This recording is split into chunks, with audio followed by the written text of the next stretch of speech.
साप्ताहिक स्वाध्याय मंडल में प्रति सप्ताह शामिल होने वाले इस ज्ञान यज्ञ के सुधी श्रोताओं को मेरा सादर नमन।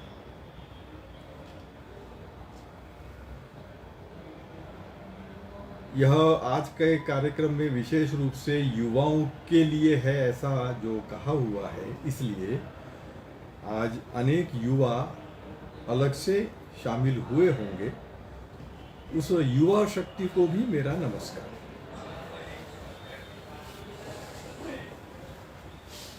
साधारणतः अंग्रेजों ने कुछ भ्रांतियां अपने समाज में फैलाई हुई हैं।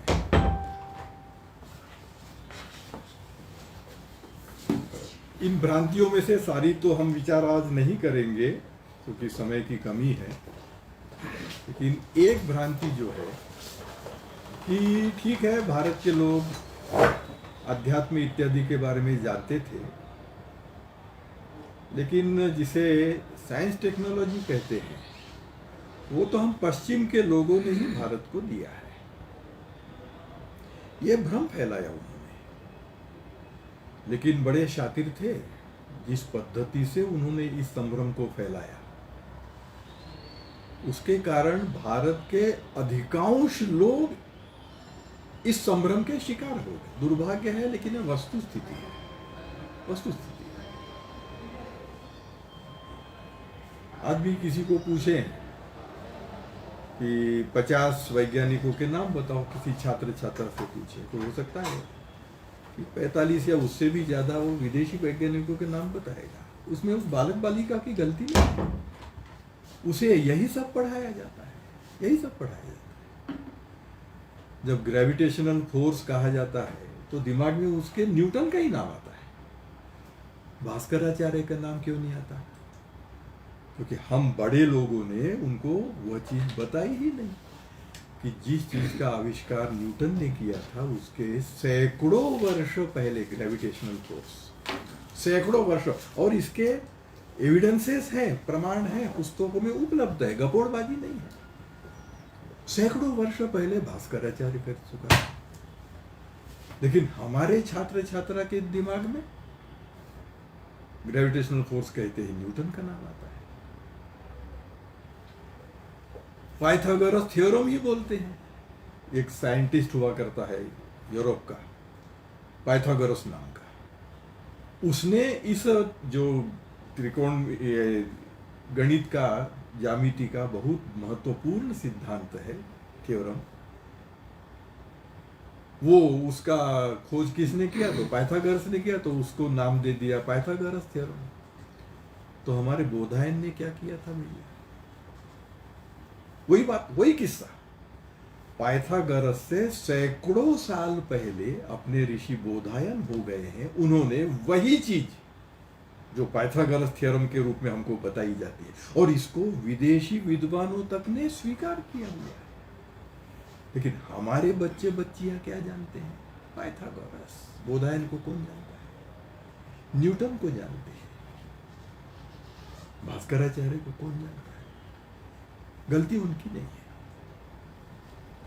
मैं प्राध्यापक रहा हूं तो लंबे समय तक छात्र छात्राओं से निकट का संपर्क रहा है, संवाद रहा है, और इसलिए जहां तक बने कोशिश ऐसी रहती है कि उनके बीच में जा सके। तो एक भोपाल में ही एक विद्यालय में मेरा जाना हुआ, इसी विषय को लेकर, भारत में विज्ञान की उज्जवल परंपरा, इसी विषय को लेकर जाना हुआ। थोड़ा प्राध्यापक की जैसी आदत होती है, कुछ की अलग रहती है, लेकिन कुछ लोगों की इस तरह की आदत रहती है कि थोड़ा छात्रों से संवाद करते हैं। तो 10वीं 11वीं 12वीं के छात्र थे, छात्र और छात्राएं बड़ी संख्या में। अच्छा विद्यालय था, रेपुटेड जिसको कहते हैं ना, उस प्रकार का। सब आए हुए थे। अब मैनिट के प्रोफेसर भाषण देने वाले हैं तो उनको भी बड़ी उत्सुकता रहती है, तो बड़े उत्सुकता से आए हुए थे, इच्छा से आए हुए थे। तो थोड़ा जब संवाद किया तो उसमें ध्यान में आया कि कहीं ना कहीं इनको भी वही चीज लग रही जो अंग्रेजों ने संभ्रम फैलाया कि भाई तुम लोग बाकी चीजें तो जानते थे, अध्यात्म इत्यादि, लेकिन साइंस टेक्नोलॉजी तो हम पश्चिम के लोगों ने आपको दी है। कहीं ना कहीं वो इसी बात को मानने वाले थे, ऐसा ध्यान में आया मुझे। तो मैंने उनसे पूछा कि भाई तुम्हारे पाठ्यक्रम में अपने मोहनजोदड़ो हड़प्पा पढ़ा है क्या? मैं जानता था कि उनके पाठ्यक्रम में है। हाँ हाँ पढ़ा। हाँ, बोले क्या है जरा बताओ। उत्साह रहता है तो 2-3 बच्चे खड़े हो गए। बताया उन्होंने कि 4,000-5,000 साल पहले पुराने अवशेष नगरों के अवशेष हैं जो बड़े विकसित नगर थे और उत्खनन में मिले हुए हैं, और बड़े गौरव की बातें, ऐसी बातें वो लोग बोले 4,000-5,000 साल पहले। और नगर कौन से? विकसित नगर, उसके ये अवशेष उनके पाठ्यक्रम में है। अब मजा देखिए, पाठ्यक्रम में होते हुए भी उनका माइंडसेट कैसा है, इस माइंडसेट को बदलना सबसे महत्व का काम है। तो मैंने पूछा उनसे, अच्छा एक बताओ कि ऐसे विकसित नगर बनाने के लिए भवन होने चाहिए? हाँ, भवन होने चाहिए। मतलब सिविल इंजीनियरिंग का ज्ञान होना चाहिए, आर्किटेक्चर का ज्ञान होना है। मैं एक एक ऐसा विषय लेता गया। तो जिसको आधुनिक काल में इन नामों से जाना जाता है, मेटलर्जी कह सकते हैं, वगैरह वगैरह। तो मैंने कहा ये ज्ञान उनको हुए बगैर ऐसे नगर बन सकते थे क्या? नहीं बन सकते। हाँ, नहीं बन सकते थे। मतलब उस समय उसको जो भी कहते होंगे, लेकिन वो ज्ञान था कि नहीं थे, जिसको आज हम सिविल कहते हैं, आर्किटेक्चर कहते हैं। अब मैंने पूछा उनसे, एक बात बताओ कि जो ये क्लेम करते हैं कि उन्होंने भारत को ये सब सिखाया है, टेक्नोलॉजी, साइंस, 4,000 साल पहले, 5,000 साल पहले उनकी क्या स्थिति थी? जरा याद करो, जरा बताओ मेरे को। तो मैंने देखा वो सोच में पड़ गए और उनके चेहरे बताए। प्राध्यापक को थोड़ा सा चेहरे पढ़ना आ जाता है, तो चेहरे से ध्यान में आता कि उनके चेहरे बता, अरे यार बात तो सही है। ऐसे भाव उनके चेहरे पे आने लगे कि भाई 4,000-5,000 साल पहले ये अंग्रेज जो है वो क्या जानते थे साइंस टेक्नोलॉजी के बारे में? अमेरिका वाले क्या जानते थे? जर्मनी वाले क्या? कोई कुछ नहीं जानता था, भारत ही जानता था। तो थोड़ा सा ऐसा विषय की शुरुआत करके फिर उनको अन्य चीजें बतानी। तो जो माइंडसेट है, उस माइंडसेट को बदलना पड़ता है, अन्यथा उनको ज्ञान भी है, जानकारी भी है, तो भी माइंडसेट वैसा का वैसा बना रहता है। तो इस प्रकार के जो आयोजन होते हैं, इसका मुख्य उद्देश्य यही है, ये माइंडसेट बदले कि हाँ, भारत के लोग जानते थे, उस पे हमें गर्व है, और इसलिए हम भी आज उस क्षेत्र में उपलब्धियां हासिल कर सकते हैं, ऐसा आत्मविश्वास जगता है। जब अपने पूर्वजों की श्रेष्ठता के बारे में जानकारी मिलती है, तब जाकर के मैं भी इस जीवन में कुछ कर सकता हूं, कर सकती हूं, ऐसा भाव मन में जगता है। इस कारण से इस कारण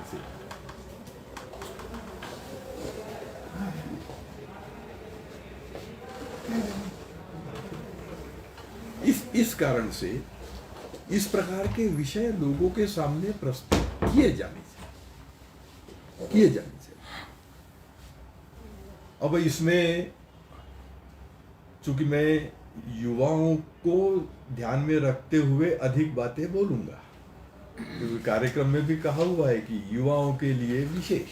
इसका अर्थ ये नहीं है कि जो बड़ी आयु के युवा है, मैं उनको युवा ही कहूंगा, जो सक्रिय है वो युवा है, लेकिन बड़ी आयु के हैं। इसका अर्थ ये नहीं कि बड़ी आयु के युवाओं के लिए उसमें कुछ नहीं, उनके लिए भी है, उनके लिए भी। तो थोड़ा सा इस विषय पर सोचते समय कुछ बातों का हमको ध्यान रखना पड़ता है। उससे पहले मैं डॉक्टर कलाम साहब की एक पुस्तक का उल्लेख करना चाहूंगा संक्षेप में। आप लोगों ने विजन 2020 पुस्तक पढ़ी होगी, पढ़नी चाहिए। देखिए, इस प्रकार की पुस्तकें पढ़ते हैं, उससे इस जीवन में कुछ करने की प्रेरणा मिलती है, अच्छा काम करने की, बड़ा काम करने की प्रेरणा मिलती है। और कलाम साहब तो हमेशा ही कहा करते थे ना, एम बिग, कोई लक्ष्य रखना है तो छोटा मत रखो, बड़ा लक्ष्य रखो तो बड़ा काम करोगे, छोटा लक्ष्य रखोगे तो छोटा काम कर। ऐसे महापुरुषों के लिखे हुए जो पुस्तकें रहती है, भाषण रहते हैं, वो पढ़ने चाहिए। उस विजन 20 उनका स्वप्न था। ये T20 की बात नहीं हो रही है, 20-25 साल पहले लिखी हुई पुस्तक है। तो उनका स्वप्न कि सन 2020 में मेरा प्यारा भारत कैसा होगा, विकसित देश बनेगा तो कैसा बनेगा। ये जो उनका सपना था उसको कैसे साकार करना, इस पॉइंट ऑफ व्यू से लिखी हुई वो पुस्तक है। अब उसमें वो एक उदाहरण बताते हैं कि मानसिकता कैसी है बड़े लोगों की, पढ़े लिखे लोगों की, जो अच्छे पदों पर बैठे हुए हैं, कि जो देश और समाज के लिए बहुत कुछ कर सकते हैं उस पद पर बैठ करके, उन लोगों की मानसिकता कैसी है ये बताने के लिए उन्होंने एक उदाहरण दिया। 2-3 उदाहरण में केवल एक बताऊंगा आपको, कि बोले मेरे कमरे में एक अच्छा कैलेंडर टंगा हुआ था, इसमें बहुत सुंदर चित्र थे धरती के ऊपर से लिए हुए, सैटेलाइट से लिए हुए। इतने सुंदर चित्र थे कि बरबस आदमी चला जाता था, देखता था, क्योंकि कैलेंडर है तो एक ही चित्र दिखता है ना, हर महीने में क्या क्या है देखने की इच्छा हो जाती है। खास करके जो परिचित होते हैं वो जरूर चले जाते हैं। बोले ऐसा एक बड़े पद पर बैठा हुआ व्यक्ति जो वैज्ञानिक था, बड़े पद पर था, और वो मुझसे मिलने के लिए आया। उसने कैलेंडर देखा, मेरी उसकी मित्रता थी, तो वो चला गया बेतुल्य में कैलेंडर के पास, सारे चित्र देख लिए और वापस आ गया। बोले हाँ ये तो मेड इन जर्मनी है इसीलिए अच्छा है, मैं वही सोच रहा था। अब देखिए मानसिकता क्या होती है। मैं यही सोच रहा था कि भारत में इतना अच्छा कैलेंडर कैसा बना। तो उन्होंने कहा कि भाई उसमें तुमने वो लाइन नहीं पढ़ी क्या, जो जर्मनी के कंपनी ने कैलेंडर बनाया है, उन्होंने धन्यवाद किसको दिया है, भारत के इसरो को दिया हुआ है। क्यों?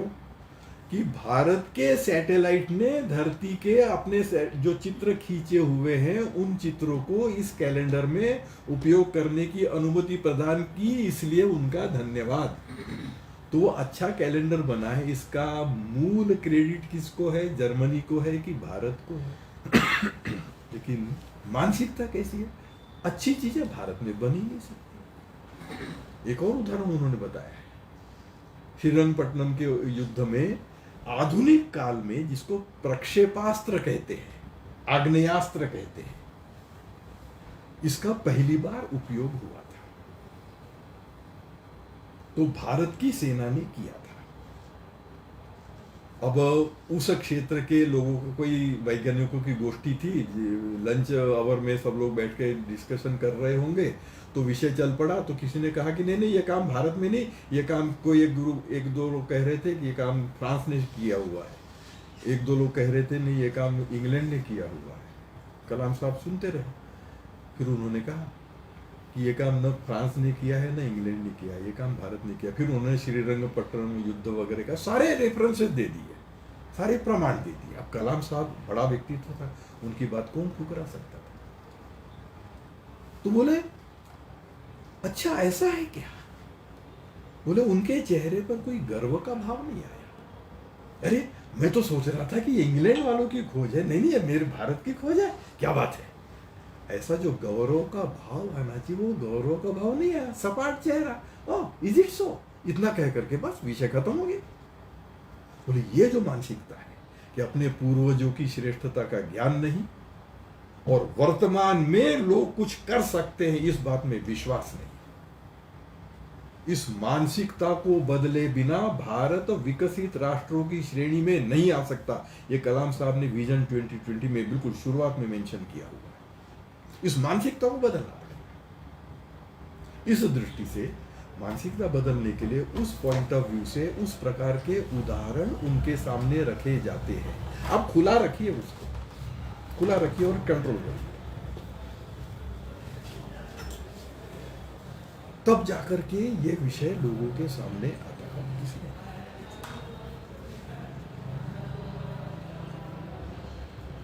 तब जाकर के ये विषय लोगों के ध्यान में आता है। अब इसमें थोड़ा सा मैं युवाओं के लिए विशेष बात कहना चाहूँगा कि कई बार हम लोगों को ऐसी जानकारियां मिलती है तो हम भी उत्साहित हो जाते हैं, अरे हमारे पूर्वज इतने श्रेष्ठ थे। तो हम थोड़ी सी अतिरंजित बातें करने लगते हैं, बुजुर्ग भी करते हैं, युवा भी करते हैं। अतिरंजित यानी कैसा कि जिसके प्रमाण नहीं है वे बातें भी हम कहने लगते हैं।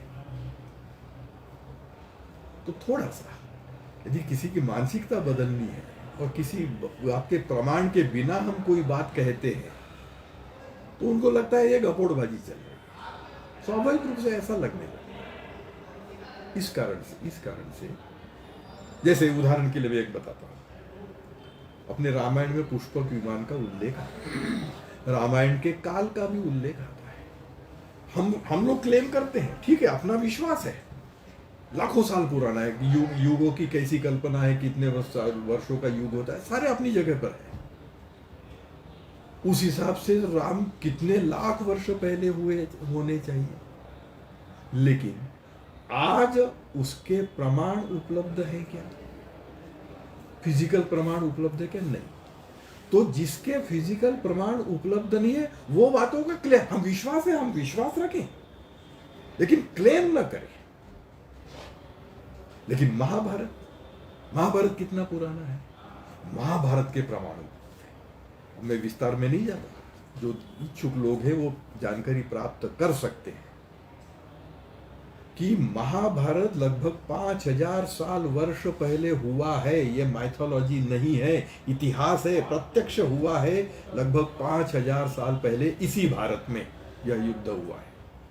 इसके इतने प्रमाण उपलब्ध हैं, ज्योतिषीय प्रमाण उपलब्ध है, ग्रंथीय प्रमाण, सब प्रकार के प्रमाण उपलब्ध हैं। इसलिए दुनिया ने स्वीकार कर लिया है कि हाँ, महाभारत 5000 साल पुराना है। रामायण को स्वीकार नहीं किया, उसको क्लेम ना करें, लेकिन महाभारत को कर सकते हैं कि नहीं कर सकते? 5000 साल पुराना है। अब 5000 साल पहले सारे ज्योतिष विद्या का ज्ञान था कि नहीं था? दुनिया में किस देश में यह ज्योतिष विद्या का ज्ञान 5000 साल पहले था?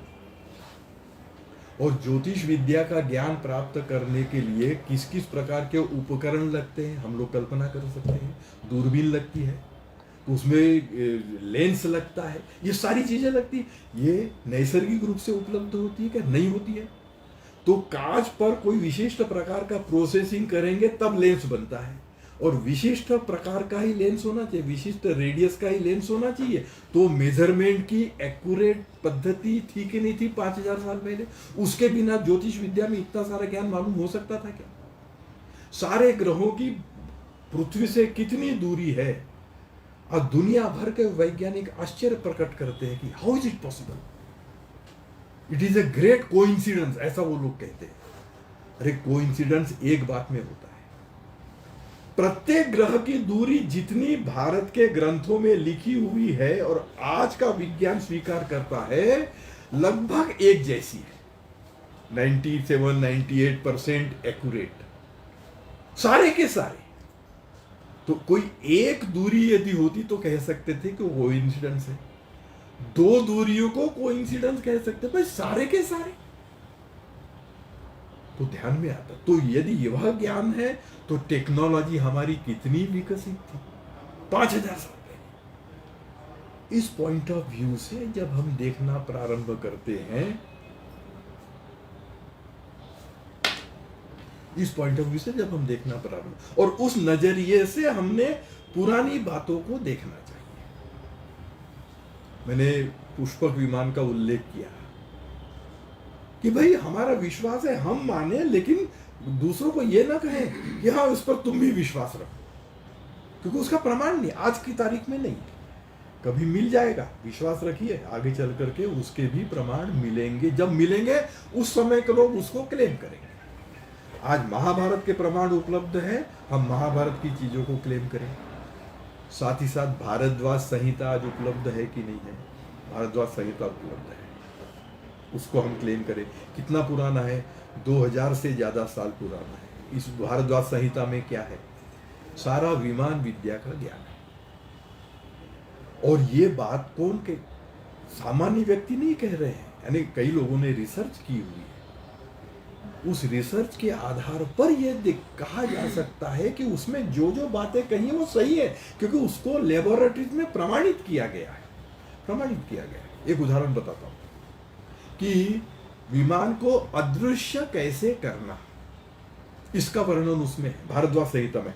2000 साल पुराना विमान को अदृश्य कैसे करना, तो उस पर किसी अलॉय का लेप यदि करते हैं तो विमान अदृश्य हो जाता है, ऐसा उसमें कहा गया है। अब ये जो अलॉय बनाया हुआ है उसका जो वर्णन है, तो वो जिंक ले लीजिए, कॉपर ले लीजिए, आयरन ले लीजिए और मिला दीजिए, अलॉय बना लीजिए, ऐसा वेग वर्णन नहीं है, पिन पॉइंटेड वर्णन है। 38.3% जिंक, ऐसा नहीं है, लेकिन इस प्रकार का 51.5% आयरन, 3.8%, ऐसा कंपोजिशन उसका दिया हुआ है। अपने भारत की कुछ लेबोरेटरीज है, उन लेबोरेटरीज ने उस प्रकार का अलॉय बनाया, उसको टेस्ट किया, और भारद्वाज संहिता में जो क्लेम किया गया है कि इसमें इस प्रकार के गुणधर्म होंगे, एज इट इज वे बातें उनमें अपने रिसर्च करने वाले लोगों ने पाई हैं, रिसर्च पेपर्स लिखे हैं, दुनिया ने स्वीकार किया। जेट विमान तक की संकल्पना इस भारद्वाज संहिता में है, जेट विमान तक सारे डिटेल्स दिए। इसको तो हम क्लेम कर सकते हैं, क्योंकि जैसे मैंने बताया कि उसमें से कई बातों को लोगों ने आज की लेबोरेटरीज में टेस्ट करते हुए प्रमाणित किया हुआ है, ये गपोड़बाजी नहीं है। और ऐसे इतने प्रमाण, जैसे अपने सुश्रुत संहिता है, अब इस सुश्रुत संहिता में प्लास्टिक सर्जरी का भी है कि नहीं है। आज जो प्लास्टिक सर्जरी का कोर्स चलता है मेडिकल कॉलेजेस में, उसमें जो विदेशी लेखकों की लिखी हुई टेक्स्ट बुक्स होती है स्टैंडर्ड, जो दुनिया भर में चलती है, उनमें सुश्रुत संहिता और सुश्रुत द्वारा सर्जरी में उपयोग किए हुए उपकरणों के चित्र दिए हुए हैं, और कहा गया है कि ये चित्र आज की सर्जरी में जिस प्रकार के उपकरणों का उपयोग किया है हूबहू उससे मिलते जुलते हैं। और सुश्रुत संहिता कब लिखी गई है? 2000 साल पहले। 2000 साल पहले इन पश्चिमी लोगों को इस दिशा का कितना ज्ञान था भैया। इस तरह से विषय जब लोगों के सामने, और ऐसे 50 चीजें हम खोज सकते हैं, खोजेंगे तो अपने को चीजें मिल ही जाएंगी। मैंने सुश्रुत संहिता का उल्लेख किया, विचारक संहिता का उल्लेख ही नहीं किया, नहीं करता, उसमें भी समय लग जाएगा। पाराशर संहिता है, कृषि पाराशर है, न जाने कितने प्रकार के ग्रंथ है जिसमें, जिसको कहते हैं बाकायदा रिसर्च करते हुए वे ग्रंथ लिखे गए। तो ये भारत में कोई एक व्यक्ति ने कर लिया ऐसा नहीं है। सुश्रुत का तो नाम हो गया, लेकिन सुश्रुत के साथ उस समय पर सैकड़ों हजारों लोग अलग अलग स्थानों पर सर्जरी करते रहे होंगे कि नहीं। आज गांव-गांव में उस प्रकार की सर्जरी जानने वाले लोग अभी भी विद्यमान हैं, उनको खोजना पड़ता है। तो ये सारे भारत में ज्ञान फैला हुआ था, नाम किसी एक का दो का होता है। जैसे भारद्वाज संहिता का उल्लेख किया, और भारद्वाज संहिता में उन्होंने रेफरेंसेस दिए, जैसे आज के रिसर्च पेपर्स में या किताबों में रेफरेंसेस दिए जाते हैं ना, पहले की पुस्तकों के उल्लेख किए जाते हैं, तो भारद्वाज संहिता में उन्होंने पूर्ववर्ती ग्रंथों के उल्लेख किए हुए हैं। क्या अर्थ है इसका? कि भारद्वाज से पहले भी विमान विद्या के बारे में जानने वाले लोग थे, लिखने वाले लोग थे, कुछ करने वाले लोग थे। तो ऐसा अपना श्रेष्ठ भारत रहा है। अब ये सारा ज्ञान बीच में कैसे विलुप्त हो, ये एक स्वतंत्र विषय, आज मैं इसको छूऊंगा नहीं, बड़ा विषय है, चिंता का विषय है। लेकिन एक बड़ा कारण उसका है कि लंबे समय तक जो हम पर आक्रमण हुए, युद्ध होता रहा, पराधीन हुए, स्वाधीनता के लिए संघर्ष करते रहे, इस लंबे संघर्ष काल में हमारी अनेक ग्रंथ संपदा, आप लोग जानते होंगे कि कुछ विश्वविद्यालयों की ग्रंथों की लाइब्रेरी को जलाया गया, मुस्लिम शासकों के द्वारा, और कितने महीनों तक वो जलता रहा, यानी सारे ग्रंथ जल गए। तो जो ज्ञान था, ऐसा होते हुए भी जो पांडुलिपियां कुछ उपलब्ध है, उनके आधार पर हम इतनी बात बता रहे हैं। जो सब जल गया वो सब यदि उपलब्ध होता, वो सब पढ़ा जाता, तो न जाने इससे कितना अधिक गुना हमको जानकारियां मिल सकती थी हमारे पूर्वजों की श्रेष्ठता के बारे में।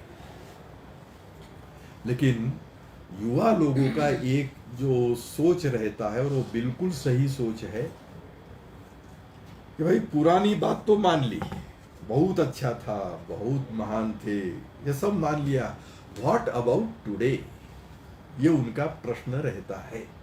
युवाओं का ये प्रश्न रहता है, व्हाट अबाउट टुडे।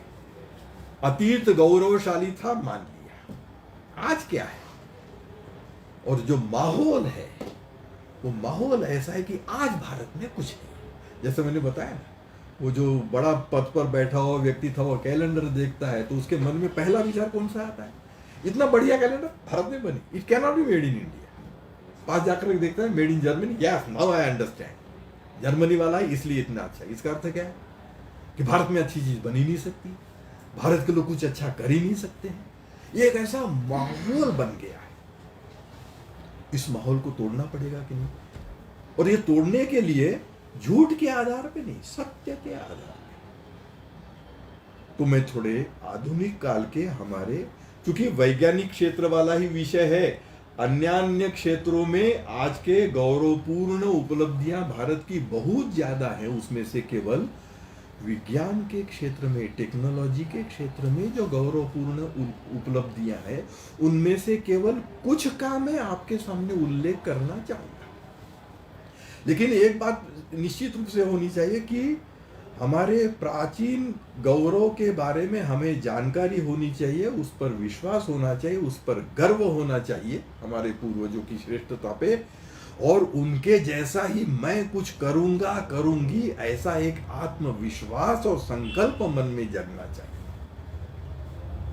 यह होने के बाद जब हम आज का यह पॉजिटिव चित्र देखेंगे, देखिए निगेटिव भी होता है, पॉजिटिव भी होता है। ग्लास है, आधा भरा हुआ है, कोई कहता है आधा खाली, कोई कहता है आधा भरा है। जो कहता है कि आधा भरा हुआ है वो किस सोच वाला है अपन जानते हैं, जो कहता है आधा खाली है वो किस सोच वाला है अपन जानते हैं। तो थोड़ा सा जिसको हम कहते हैं पॉजिटिविटी वाला सोच होना चाहिए। ठीक है, भारत में समस्याएं हैं, बहुत समस्याएं हैं, उनसे इनकार नहीं है, उन समस्याओं को हमें पार पाना है, वो सब करेंगे। लेकिन ये सब होते हुए भी आज भारत की उपलब्धियां कुछ है कि नहीं है। मैं 2-3 उपलब्धियां, उनमें से एक या दो उपलब्धियों का थोड़ा सा विस्तार से बताना चाहूंगा, तब जरा बात समझ में आती है। और एक या दो बातें विस्तार में अपने को ध्यान में आती है तो वैसी 25 बातें हम अपने आप कहीं खोज सकते हैं। आज इंफॉर्मेशन टेक्नोलॉजी का जमाना है, इंफॉर्मेशन एज कहलाता है, तो आज हम इस तरह की जानकारियां भरपूर प्राप्त कर सकते हैं। एक नजरिया हमको रखना पड़ेगा कि किस नजरिए से उस जानकारी को हमें देखना है। जब जानकारी को सही नजरिए से देखा जाता है तब वो ज्ञान बनता है, अन्यथा केवल जानकारी बनी रहती है। ये इंफॉर्मेशन एज का ये बहुत बड़ा खतरा है। युवाओं के लिए मैं विशेष रूप से कह रहा हूं कि केवल जानकारी यानी ज्ञान नहीं है, कुछ और उसके साथ जुड़ता है तब वह ज्ञान बनता है। हम केवल जानकारी इकट्ठा करने वाले न बने, ज्ञानवान बनने की दिशा में प्रयास करने वाले हमने बनना चाहिए। हम जानते हैं 1998 में भारत ने 5 परमाणु विस्फोट किए थे 2 दिन, पहले दिन 3, दूसरे दिन 2। अब ये जो परमाणु विस्फोट है ये अपने आप में इतने प्रेरक है। अब केवल जब इतना कहा जाता है कि भारत ने परमाणु विस्फोट किए, इससे कोई गौरव का भाव ज्यादा से ज्यादा हमने भी कर लिया, इतना जगता है। लेकिन जब डिटेलिंग जानते हैं, इसे जैसे मैंने कहा कि मैं किसी एक या दो ऐसे प्रसंगों की थोड़ी डिटेलिंग बताऊंगा, बाकी आप लोग खोजिएगा, डिटेलिंग में खोजना, केवल सरसरी निगाह वाला नहीं होना चाहिए, गहराई में जाकर के जानना। तो मैं ये परमाणु, देखिए 1974 में भारत ने, जिसको पोखरण 1 कहते हैं, किया था, और 1998 में पोखरण 2 किया। पोखरण 1, जिसको कन्वेंशनल एटम बॉम्ब कहते हैं, उसका विस्फोट था, और पोखरण 2 उससे कहीं आगे का विस्फोट था।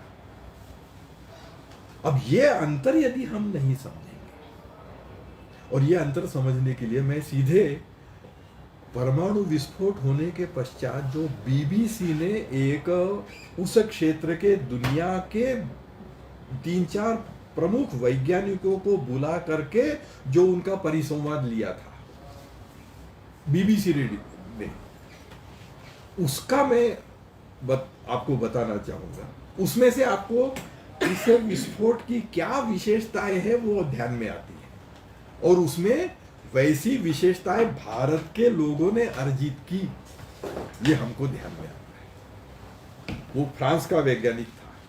कैसा वैज्ञानिक था वो? ऐसा वैज्ञानिक था कि जिसने स्वयं, फ्रांस ने जो 400 से अधिक, उस समय 1998 की बात मैं कर रहा हूं, उस समय तक फ्रांस ने जो 400 से अधिक परमाणु विस्फोट कर चुका था, उसमें से यह वैज्ञानिक प्रत्यक्ष उस ऑपरेशन में जुड़ा है। ऐसे लगभग 200 विस्फोट था, यानी कितना बड़ा वो परमाणु विस्फोट का जानकार था।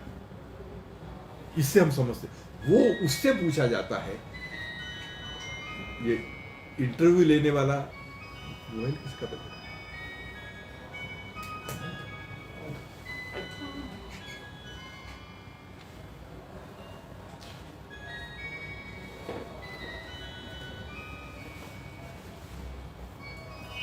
ये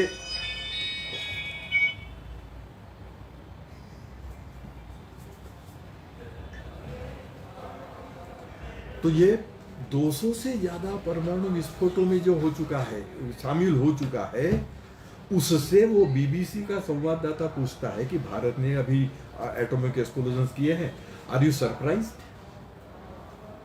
वो फ्रांसीसी वैज्ञानिक बोलता है, no I am not surprised. थोड़ा पॉज देता है, तो फिर कहता है आई एम एस्टोनिश्ड। यानी सरप्राइज होने से भी बहुत आगे की स्थिति है एस्टोनिशमेंट। और फिर वो कहता है I tell you hi I am astonished.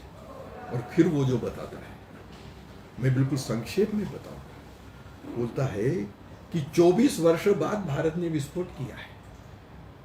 यानी पहले विस्फोट में जो शामिल थे वे या तो रिटायर हो गए हैं जॉब से, या रिटायर हो गए हैं दुनिया से, यानी उनमें से कोई इसमें शामिल नहीं है, कंटिन्यूटी नहीं है।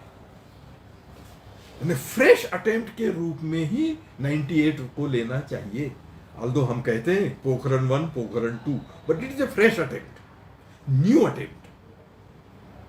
और फिर ऐसा करते हुए भारत ने जो पहले दिन 3 विस्फोट किए हैं, तीनों अलग अलग प्रकार के हैं। एक कन्वेंशनल एटम बॉम्ब का, दूसरा जिसको सब किलोटन टेक्नोलॉजी यूज करके थोड़ा सा उससे, यानी जो कन्वेंशनल है जो हिरोशिमा नागासाकी पर डाला गया था, उसकी तुलना में हजारों सैकड़ों गुना उसकी विनाशक क्षमता है, ऐसा ये सब किलोटन। और तीसरा जिसको लोग गलती से हाइड्रोजन बॉम्ब कह देते हैं, बोले वो हाइड्रोजन बॉम्ब का नहीं है, क्योंकि हाइड्रोजन बॉम्ब इतना विनाशकारी होता है कि उसका प्रयोग के लिए भी विस्फोट नहीं किया जाता। तो कुछ लोग, कुछ देशों के पास हाइड्रोजन बॉम्ब है, ये कैसे कहा जाता है? तो एक थर्मोन्यूक्लियर डिवाइस होता है, उसका यदि सफलतापूर्वक परीक्षण कर लिया गया तो यह माना जाता है कि वह देश या तो हाइड्रोजन बॉम्ब बना चुका है या उसमें हाइड्रोजन बॉम्ब बनाने की क्षमता है, थर्मोन्यूक्लियर डिवाइस। तो बोले जो थर्ड था एक्सप्लोजन, वो ये थर्मोन्यूक्लियर डिवाइस रिलेटेड था, और तीनों के तीनों सफल हुए हैं, एक के बाद एक, तीनों अलग अलग प्रकार के, और तीनों सफल। और 24 वर्ष के बाद, यानी पहली बार अटेम्प्ट करने वाले लोग हैं। और फिर वो बताता है कि मेरा फ्रांस, यानी ये 1998 तक की बात है, कि फ्रांस ने जितने परमाणु विस्फोट किए हैं, मैं शामिल हुआ हूं उसमें से अधिकांश में, उसमें से कुछ परमाणु विस्फोट ये थर्मो न्यूक्लियर डिवाइस के थे। देखिए 400 से ज्यादा परमाणु विस्फोट वो देश कर चुका है, और वो थर्मो न्यूक्लियर डिवाइस के 5-6 एक्सपेरिमेंट्स ट्रायल्स उन्होंने किए हैं, और वो वैज्ञानिक कह रहा है कि हमें अभी तक उसमें सफलता नहीं मिली है। और यहां एक देश है कि जो 24 वर्ष के अंतराल के बाद परमाणु विस्फोट कर रहा है, 3 अलग अलग प्रकार के कर रहा है, जिसमें से तीसरा थर्मोन्यूक्लियर डिवाइस का है, और फर्स्ट अटेम्प्ट में उनको सफलता मिलती है। That's why I am astonished. वो वर्णन करके बताता है कितनी बड़ी बात है। तो दुनिया के देशों में अब हम देखें, जिसको मॉडर्न टेक्नोलॉजी कहा जाता है, उस मॉडर्न टेक्नोलॉजी के क्षेत्र में भारत की क्या क्या स्थितियां हैं। अब देख, अमेरिका ने नाराज हो गया, प्रतिबंध लगा दिया, आर्थिक प्रतिबंध लगाए, तकनीकी प्रतिबंध लगाए, ये सब अपने को पता है। ये प्रतिबंध लगाए, उसमें से 2 मुख्य प्रतिबंध थे टेक्नोलॉजी वाले। उसके लिए अटल जी ने, प्रधानमंत्री थे उस समय, उन्होंने वरिष्ठ वैज्ञानिकों की मीटिंग बुलाई थी, ऐसा कहा जाता है। कहीं छापा तो नहीं है, लेकिन मैंने जानकार लोगों से सुना हुआ है। तो साधारणतः ऐसी बातें सच रहती है, हर बात छपती नहीं है। कि जब उन्होंने वैज्ञानिकों से कहा कि उन्होंने 2 साल, उन्होंने सैंक्शन जो है ना 2 साल के लिए लगाए थे, तो 2 साल के लिए प्रतिबंध लगाए हैं। आर्थिक प्रतिबंधों की तो हमने व्यवस्था कर, आप लोग जानते हो इंडिया रिसर्जेंट बॉन्ड उस समय चला था, और जितने प्रतिबंध आर्थिक लगाए थे उन सब का मुकाबला उससे हो गया था, सरप्लस मनी इकट्ठा हो गया था। तो भारत में यह क्षमता है। लेकिन ये जो टेक्नोलॉजी वाले प्रतिबंध लगाए, खास करके उसमें 2 बड़े महत्व के थे। एक था, भारत का अमेरिका से समझौता हुआ था कि सुपर कंप्यूटर की टेक्नोलॉजी अमेरिका भारत को देगा। रशिया का भारत से समझौता हुआ था कि cryogenic engine technology Russia Bharat को देगा। ये समझौते हो चुके थे, लेकिन यह परमाणु विस्फोट कर दिया, अमेरिका नाराज हो गया। अमेरिका उस समय दुनिया भर का दादा था, उसने रशिया को आंख दिखाई होगी, रशिया ने भी चुप हो गया, तो अमेरिका ने भी वो समझौता निरस्त कर दिया, नहीं देंगे। अब ठीक है, दादा है, जो चाहे करेगा, और उसको आंख दिखा दे खबरदार, तो उसने भी कह दिया हम भी नहीं देंगे। तो क्रायोजेनिक इंजन टेक्नोलॉजी नहीं मिल सकती, सुपर कंप्यूटर नहीं मिल सकता। और आज के जितने बड़े बड़े आविष्कार है, बड़े बड़े काम है, सुपर कंप्यूटर के बिना नहीं हो सकते। भारत के वैज्ञानिकों ने चैलेंज लिया, और वो चैलेंज जो था, वो जो एक वरिष्ठ वैज्ञानिक उस मीटिंग में था, जो कहा जाता है, छपा नहीं है लेकिन कहा जाता है, निश्चित रूप से सही होगा, कि जब उन्होंने कहा कि 2 साल के लिए प्रतिबंध लगाए हैं, तो ये वरिष्ठ वैज्ञानिक खड़े होते हैं और बोलते हैं, मिस्टर प्राइम मिनिस्टर, उन्होंने जो 2 साल के प्रतिबंध लगाए हैं, आप उनसे कह दीजिए, क्लिंटन उनके प्रेसिडेंट थे अमेरिका के उस समय, तो आप क्लिंटन महोदय से कह दीजिएगा, आप ये 2 साल के प्रतिबंध है, 20 साल के लगा दीजिए, we are not at all bound. ये आत्मविश्वास हमारे वरिष्ठ वैज्ञानिक में क्यों था? क्योंकि जो अन्य वैज्ञानिक जमात थी भारत की, हजारों की संख्या में, जगह जगह पर, उन पर, उनकी क्षमताओं पर इनका पूरा विश्वास था। और कितनी जल्दी हम लोग उस विश्वास पर खरे उतरे हैं। सुपर कंप्यूटर का निर्माण पुणे में श्री विजय भटकर है, अब उनको पद्मश्री भी मिल गया, उन्होंने किया, उनकी पूरी टीम थी। उसको उन्होंने नाम दिया परम संगणक। और जो सुपर कंप्यूटर में जितनी क्षमता होगी, राउंड अबाउट उतनी क्षमता इस परम संगणक में आ गई। तो उनके सुपर कंप्यूटर के बिना हम लोग काम कर सकते हैं। और दूसरा, क्रायोजेनिक इंजन टेक्नोलॉजी। ये जो क्रायोजेनिक इंजन टेक्नोलॉजी है, इसके बिना, जिसको रॉकेट लॉन्चिंग कहते हैं, वो नहीं हो सकता। रॉकेट लॉन्चिंग के लिए ये टेक्नोलॉजी बहुत जरूरी होती है। अब ये भी मना हो गया। तो भारत के वैज्ञानिक जैसे विजय भटकर जी ने चैलेंज लिया और करके दिखाया, देश भर में काम हुआ, उनको सफलता मिली। ऐसे इसके लिए भी देश भर में काम हुआ, हमको सफलता मिली। अब ये विषय लेकर के मैं 2 वर्ष पहले IIT खड़गपुर गया था, इसी विषय को लेकर के उनके सामने ये सारा विषय रखा, ये बात भी रखी कि सुपर कंप्यूटर, परम संगणक, विजय भटकर पुणे और क्रायोजेनिक इंजन टेक्नोलॉजी, भारत ने इस चैलेंज को भी स्वीकार करके वो टेक्नोलॉजी डेवलप कर ली, इतना मैंने बताया। विद्यार्थी बड़ी संख्या में आए थे, प्रोफेसर भी बड़ी संख्या में आए थे, बाद में खूब चर्चाएं की। लोगों को ऐसे विषय बड़े अच्छे लगते हैं, बड़े बहुत अच्छे लगते हैं। तो एक वहाँ के प्राध्यापक थे वरिष्ठ, वो मुझसे बोलते हैं, प्रोफेसर सप्रे, आपने जो क्रायोजेनिक इंजन का बताया, will you like to see the place where that research was carried on? मैं आश्चर्य में आ गया। मैंने कहा क्या मतलब? बोले अरे हमारे IIT, वो वहां का प्रोफेसर बोल रहा है खड़गपुर का, अरे वो जो क्रायोजेनिक इंजन का रिसर्च है हमारे IIT खड़गपुर में सफलतापूर्वक हुआ है। मैं आपको बिल्डिंग दिखाता हूँ, और एक हमारे IIT खड़गपुर और दूसरा Indian Institute of Science Bangalore, इन दो ने क्रायोजेनिक इंजन टेक्नोलॉजी के बारे में सफलतापूर्वक रिसर्च किया था। उन्होंने मुझे वो जाकर के बिल्डिंग दिखाई जहां पर क्रायोजेनिक इंजन का परीक्षण किया गया था।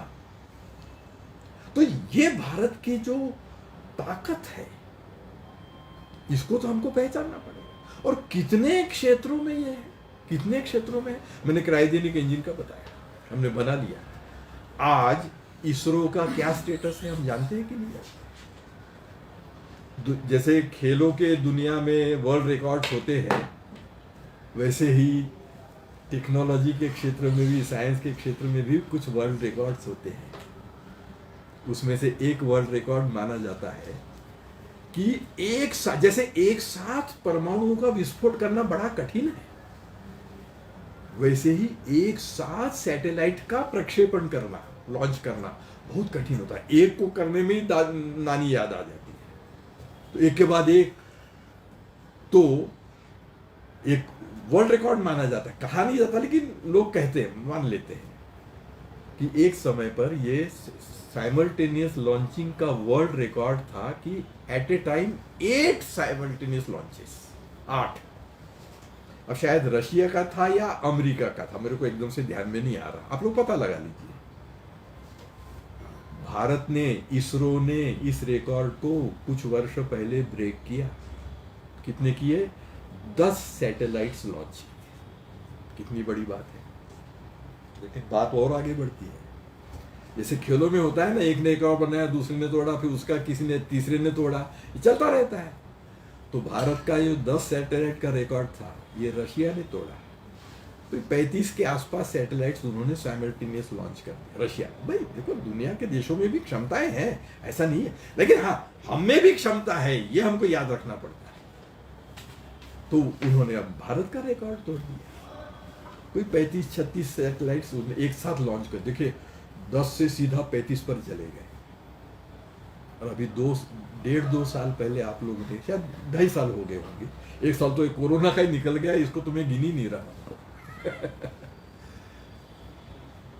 आपने पढ़ा होगा कि भारत ने 104 सैटेलाइट्स लॉन्च किए। पढ़ा है कि नहीं पढ़ा? 104 सैटेलाइट्स साइमल्टेनियस। कितनी बड़ी मार्जिन से रशिया, अब भारत का ये रिकॉर्ड अभी तक किसी ने नहीं तोड़ा है, अभी तक नहीं देखा। कोई तोड़ेगा तो अपन भी देखेंगे। आश्चर्य हो गया। वो था अमेरिका। अरे अमेरिका, जैसे अपने पास इसरो है, उनके पास नासा है कि नहीं है? बल्कि इसरो से पुराना है नासा, उससे पुराना है, बहुत बड़ा काम है उनका। तो नासा के होते हुए अमेरिकन सैटेलाइट भारत से क्यों लॉन्च हुआ भैया? ये मेरे सामने प्रश्न था। मैं थोड़ा देश भर में मेरा घूमना होता, मेरे दिमाग में तो अमेरिका वाला मामला घूम रहा था, विषय कोई और था। अच्छा, बहुत अच्छा भाषण हुआ। बाद में थोड़ा सा कुछ लोगों से परिचय होता है, तो मेरा उनसे परिचय है, मैनेट में प्रोफेसर है वगैरह ऐसा।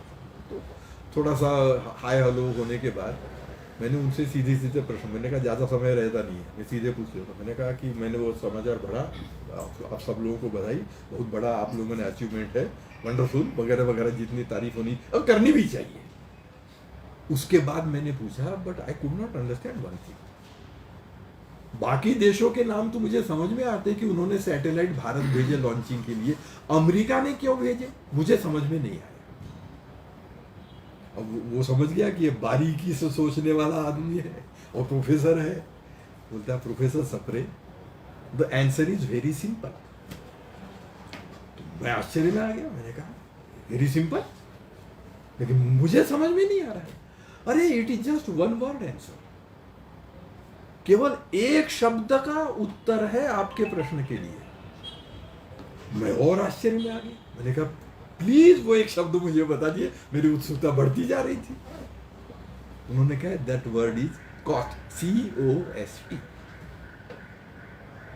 यानी भारत से सैटेलाइट लॉन्च करने में कुल कितना खर्चा आता है, वो इतना कम है कि अमेरिका से सैटेलाइट भारत भेजना वो भी एक खर्चा जुड़ जाता है। सैटेलाइट के निर्माण में वो खर्चा भी जुड़ गया। ये सारे खर्चे जोड़ने के बाद भी भारत से लॉन्च करना बहुत सरल सस्ता पड़ता है, इसलिए अमेरिका वाला, ठीक है गवर्नमेंट ने नहीं भेजा होगा तो प्राइवेट कंपनी ने भेजा। अब अमेरिका क्योंकि प्राइवेट जो सैटेलाइट लॉन्च कर रही है इतनी अमीर कंपनी है, वो कुछ डॉलर बचाने के लिए क्वालिटी से समझौता करेगी क्या? कतई नहीं। व्हाट डज इट मीन कि नासा से सैटेलाइट लॉन्चिंग की जो क्वालिटी है और इसरो से सैटेलाइट लॉन्चिंग की जो क्वालिटी है दैट इज एट पार। तभी अमेरिका वाले ने अपना सैटेलाइट भेजा, वरना कतई नहीं भेजता। What does it mean? अपना जो मंगलयान, इसकी बहुत बड़ी विशेषता हम जानते हैं कि जितने अभियान अब तक 3-4 अभियान हुए दुनिया भर में, लेकिन जितने भी अभियान हुए हैं उनमें मंगलयान यह पर किलोमीटर कॉस्ट इज मिनिमम, हम जानते हैं कि नहीं? तो ये जो विशेषताएं हैं कि क्वालिटी यथावत, कीमत कम। अब ऐसे अनेक क्षेत्र, मैंने 2-3 क्षेत्रों का आपको बताया। कुछ क्षेत्र आप लोग जानते, जैसे आईटी, दुनिया भर के लोग जानते हैं, हम सब लोग जानते हैं कि आईटी के क्षेत्र में भारत इज नंबर 1। शायद चाइना भारत कंबाइंड होगा, जो कंपटीशन होगा। ऐसे अनेक क्षेत्र हैं, जैसे फार्मास्यूटिकल, अभी वैक्सीन हमने खोज लिया, दुनिया में क्या स्थिति है? भारत वैक्सीन खोज करके ने, फार्मास्यूटिकल इंडस्ट्री हमारे, हम कितने आगे बढ़े हुए हैं, बहुत बड़ी इंडस्ट्री होती है। और ये दुनिया ने स्वीकार किया, कितने 50 से ज्यादा देशों को हम एक्सपोर्ट कर चुके हैं।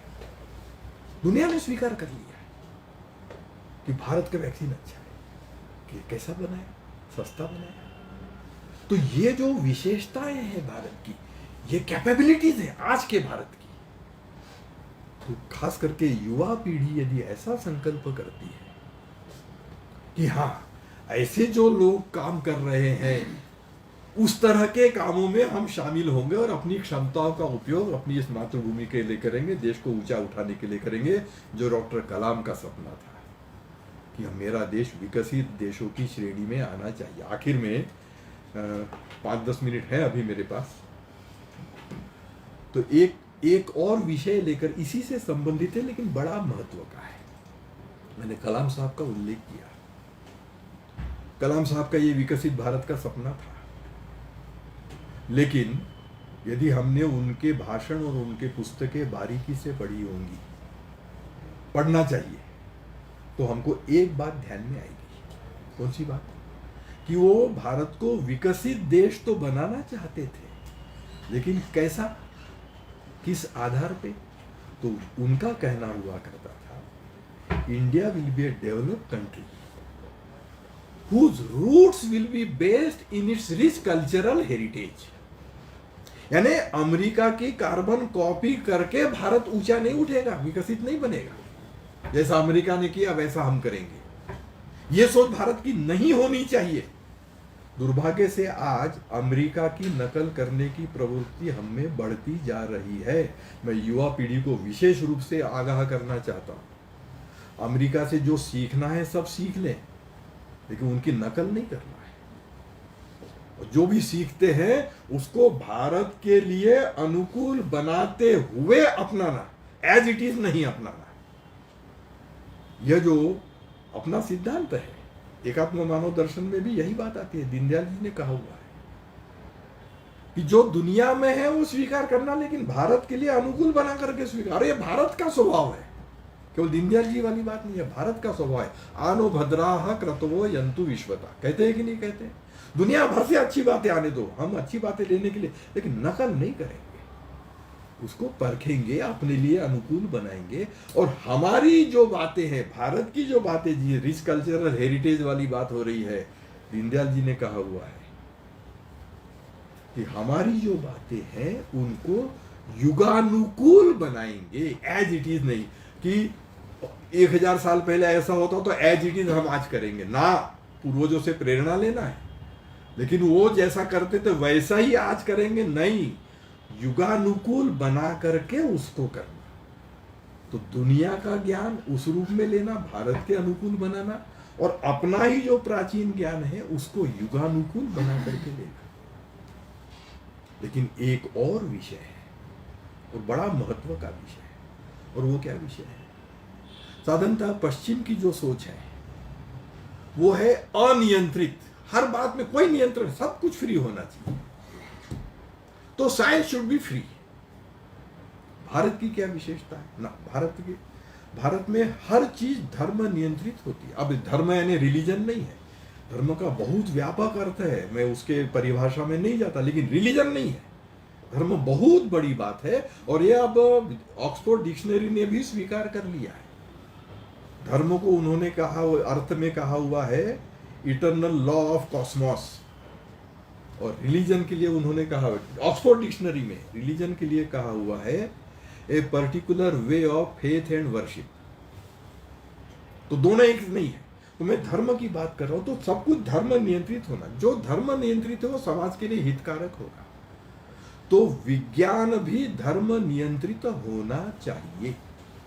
साधारणतः पश्चिम के लोग कहते हैं नहीं नहीं, कैसे कंट्रोल करेंगे, it should be free, it should be free. मैं एक दो उदाहरण आपके सामने प्रस्तुत करता हूं। आज मानव भ्रूण के लिंग परीक्षण की मनाही है कि नहीं है? क्यों है? विज्ञान कर सकता है, विज्ञान में वो कैपेबिलिटी है, लेकिन उसकी मनाही है, नियम है कि नहीं? इसको कहते हैं आज के परिप्रेक्ष्य में धर्म नियंत्रित विज्ञान, कि कर भी सकता है तो भी नहीं करना। क्यों? भारत की समस्या मुझे कहने की आवश्यकता नहीं है कि जेंडर रेशो बदल जाएगा, जैसी भारत की परिस्थिति है, तो ये समाज के भले के लिए है। तो विज्ञान पर भी धर्म का नियंत्रण होना चाहिए। ऐसे और भी हम उदाहरण देख, प्रदूषण से संबंधित जितने रिस्ट्रिक्शंस हैं वो धर्म नियंत्रित विज्ञान ही, वो किया जा सकता है। कारखाना उस प्रकार का प्रोडक्शन कर सकता है, उनको मना ही है। क्यों है? समाज को नुकसान होता है, यानी वह भी धर्म नियंत्रित विज्ञान का उदाहरण है। दुनिया अब इस बात को भी स्वीकार करने लगी है। तो धर्म नियंत्रित विज्ञान, इसके आधार पर, और आखिर की बात, मैं 2-3 बार आखिर की बात कह चुका हूं, क्षमा करेंगे बातें जुड़ती जाती है ना, प्राध्यापक की यह आदत होती है, जुड़ती जाती है बातें। मेरे पास घड़ी है अभी 2-4 मिनट, तो तभी मजबूत है, अभी 2-4 मिनट है, अभी 2-4 मिनट है। देखिए, आज दुनिया में एक विकास पथ की बात चल रही है।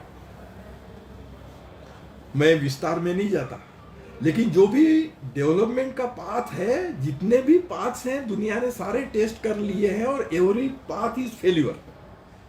ये दुनिया ने स्वीकार कर लिया है, वेदर इट इज कम्युनिज्म का पाथ हो या कैपिटलिज्म का पाथ हो, जो भी पाथ हो, everything is failure. And so now the entire world is looking towards Bharat,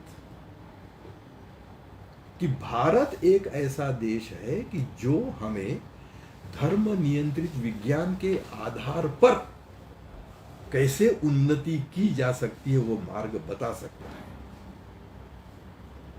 तो ऐसा भारत हमको खड़ा करना पड़ेगा। अमेरिका की कारवा, हाँ, विकसित देश बनेगा, लेकिन आज के जो विकसित देश है उनके जैसा ही नहीं। भारत के, जो कलाम साहब ने कहा, रिच कल्चरल हेरिटेज में रूट्स होने चाहिए।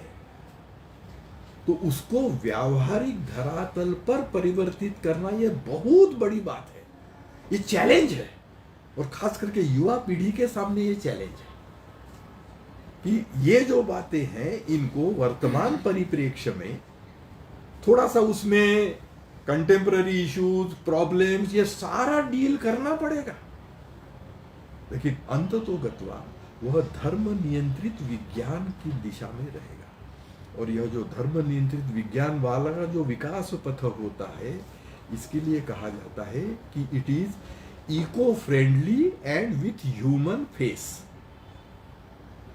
सब कुछ आ गया इसमें, इको फ्रेंडली। आप देखिए पर्यावरण कितनी बड़ी समस्या है, तो विकास तो करना है लेकिन पर्यावरण का ध्यान रखते हुए विकास करना है। भारत ये मार्ग बता सकता है और कोई नहीं बता सकता। ह्यूमन फेस यानी आम जनता का भी कल्याण होना चाहिए, विकास भी होना चाहिए। ये भारत का ही स्वभाव है, क्योंकि हम सर्वे भवन्तु सुखिनः वाले लोग हैं। केवल कुछ लोग सुखी हो ऐसा कहने वाले लोग ही नहीं है। सर्वे में दुनिया भर आ जाती है। और सर्वे भवन्तु सुखिनः, सर्वे सन्तु निरामया, इसीलिए तो भारत ने कितने सारे देशों को, 50 से ज्यादा देशों को ये वैक्सीन हमने भेजी है। ये बता रहे 70 से ज्यादा देशों को वैक्सीन भेजी हुई है। तो ये भारत है, लेकिन भारत को भारत बनाए रखते हुए ऊंचा उठाना, यह जो चैलेंज है, इस चैलेंज को युवा पीढ़ी स्वीकार करेगी, जिसे अपने पूर्वजों की श्रेष्ठता का ज्ञान है, उस पर अभिमान है, और फिर वो देश के लिए कुछ करने का संकल्प लेते हैं। ऐसे संकल्प लेने वाले युवक बढ़े, कम आयु वाले युवक भी बढ़े, बड़ी आयु वाले युवक भी बढ़े। इसी उद्देश्य से इस प्रकार का विषय आपके सामने रखने का ये सारा आयोजन रहता है। आप लोगों ने मुझे थोड़ा सा अधिक समय हो गया, 2-4 मिनट अधिक लग गए हैं, फिर भी सुना होगा ऐसा मानते हुए आपकी क्षमा प्रार्थना करते हुए और आपको धन्यवाद करते हुए, आयोजकों का धन्यवाद करते हुए मैं अपनी वाणी को विराम देता हूं। आप सबको पुनश्च एक बार नमस्कार।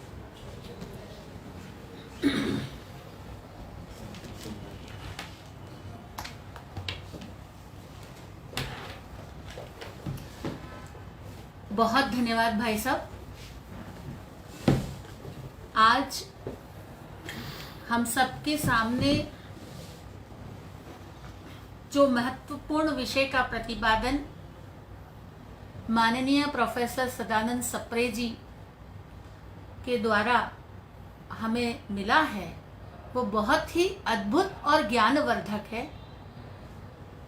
उनकी उपस्थिति को मैं नमन करती हूँ, उनके प्रति आभार व्यक्त करती हूँ कि आज आपने भारत को ऊंचा उठाने के लिए जिस दिशा का, जिस भाव का प्रतिपादन किया है, वो भाव अगर सभी भारतीयों में पैदा हो जाए, उन्हें यह राह जो आज मिली है वो अपने जीवन की अगर दिशा बना लें, तो निश्चित रूप से हम माँ भारती को गौरवान्वित कर सकते हैं। आपके द्वारा दिए गए इस व्याख्यान ने हमें जीवन की एक नई दिशा दी है। हमारा प्रयास होगा कि हम उसे अपने जीवन में उतारें और भारत को श्रेष्ठ बनाने की दिशा में आगे बढ़ें। एक बार पुनः आपका आभार व्यक्त करते हुए हृदय से धन्यवाद देती हूँ। हमारी परंपरा है कि हमारे पुस्तकालय के द्वारा हमारे वक्ताओं को एक पुस्तक भेंट की जाती है।